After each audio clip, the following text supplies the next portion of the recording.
winemakers, and welcome. This is Frank from Musto Wine Grape in Hartford, Connecticut. We're in my bottle room today at my home, and I was asked to talk to you a little bit about things that you could do over the winter time besides just waiting for the next batch of grapes to come in. So I made a list, which is probably bigger than you would imagine, but these are things that I also do. So first of all, everyone knows how to rack their wine, but you might need to do more racking if you're not clean yet. You want to rack your wines until you have no more sediment. Once you're done with that sediment, stop racking the wines. That's all you need to do. Then you can move on to do your first filtering. I like to do my fall wines and filter them in February or March would be the first filtering. So you're going to do a rough filter on that. And then my second filter I normally do just before bottling. But it's a good time to get that first clean run of wine through your filter pads. Another thing you could be doing is if you have a wine that didn't come out as you expected, you could be readjusting your pH and your TA. You could always do that. Yes, you want to get it right during the fermentation, but if things don't end up where you think they're going to with the numbers, now's a good time to be adjusting that, because remember, a high pH wine can cause spoilage, right? More bacteria has more chance to happen at a higher pH. So try to adjust your numbers at this point. If you've made several reds or whites, you can start to do some blending right now. The wine's kind of settled and it's aged a little bit. So let's start blending that Cab, that Merlot, that Petit Syrah, the Syrah. Let's do some blending trials and let's see if we can make a great blend that we can bottle ourselves. Another good thing to do is to try to oak your wines at this time.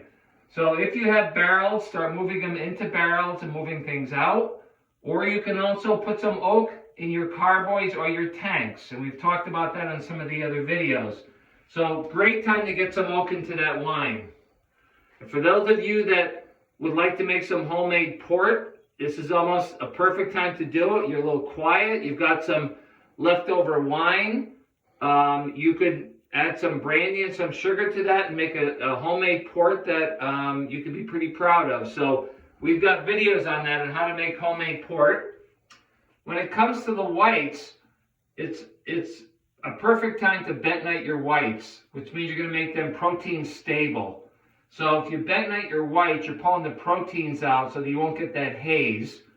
And then following that up, you could also cold stabilize your whites, which means really if you're doing carboys, you can put them in the refrigerator, and what that will do is that will drop the acids out. So you won't get an acid drop out if someone takes a bottle home and puts it in the fridge. They'll force it out at home by accident, but we want you to put that in the fridge and cold stabilize it and drop those acids out so they won't happen again. There's nothing wrong with making a wine kit, no matter what type of winemaker you are, whether you're a grape or a juice person.